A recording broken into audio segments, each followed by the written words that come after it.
Whoever fasts the month of Ramadan, he's telling himself, once Ramadan finishes, I'm going to disobey Allah. The fasting will be thrown in his face. Why is it that outside the month of Ramadan, I don't have the same energy? I don't have the same zeal. Because remember guys, the month of Ramadan is not just a one-hit wonder. I only do whatever I have to do in the month of Ramadan, and then after the month of Ramadan, we hang up our boots and we're retired. Oh guys, the way I look at the month of Ramadan, like a boot camp, right? What happens when you go to a boot camp? You train. And then after that, you're what? Sorted for life, right? Or I might look at the month of Ramadan as someone who is starting this new workplace. He has to do training for 2 weeks, and they're paying you for it as well. Are they paying you for 2 weeks just so you can leave the job? I know some of you guys do that. Some of you guys just go for the training, you slouch around, take the money and assalamu alaikum, next job, training. Doesn't want to work. But they're paying you so that you could get the job done. That you hit the ground running after. Ramadan's like that. It's a boot camp. It's meant to what? Introduce new habits into your life and to remove bad ones. There are 2 kinds of people in the month of Ramadan. The first kind, my brothers and my sisters, who use the month of Ramadan as a stepping stone. A sister might start wearing hijab. She was not a hijabi prior to that. And then you begin to look at her as a Ramadan Muslim.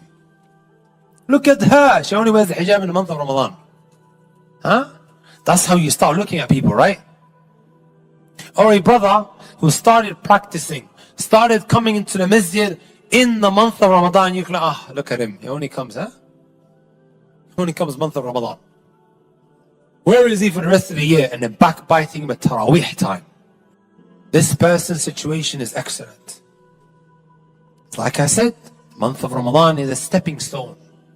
The scene has been set for you now to become a better person. And then you have another type of individual, guys. Right? Who says, you know what? I'm going to stay away from my boyfriend. I'm going to cut him off. But then, and likewise girlfriend, the opposite.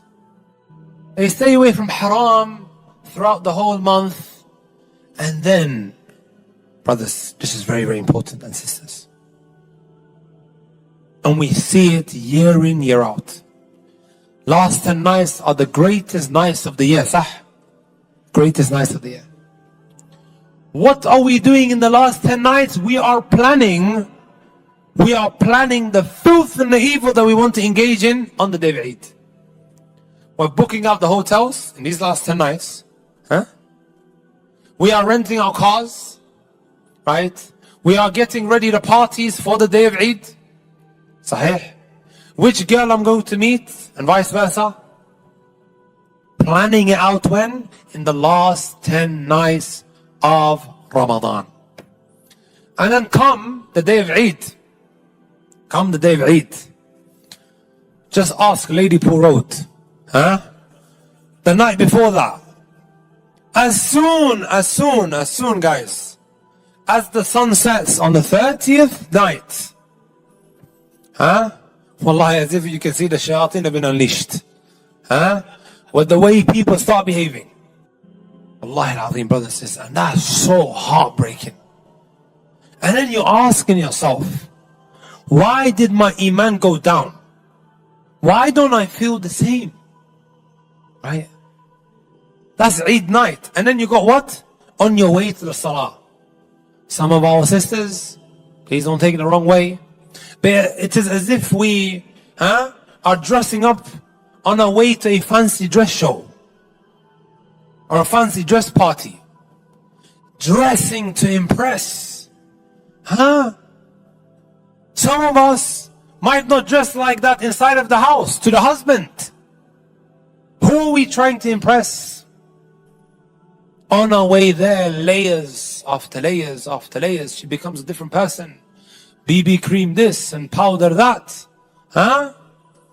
She's become a completely different person for who? And we're dressing in so many, Allah yastur bis, on the day of Eid, guys. Which should be the day when we are what? Being thankful to Allah Azza wa Jal, that He allowed us now to celebrate our hard work. But what? We throw it back in His face. Ka'b ibn Malik, he said, Man sama Ramadan wa huwa yuhaddithu nafsah annahu idha kharaja minhu, right, asa Allah subhanahu wa ta'ala fasiyamuhu alayhi mardud.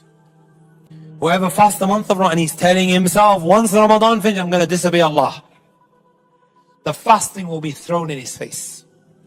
Wallahi, brothers and sisters, every single Eid, I hear about someone who died with alcohol in his mouth. Every Eid, either alcohol in his mouth, or he's jumping up and down in the party, right? Or he's up to no good, blasting music inside of his car.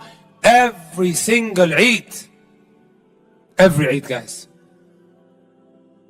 You're telling yourself, Wallahi, you know, I just had Ramadan, I did so well, let me go and enjoy myself. Every Eid, guys, I hear about it.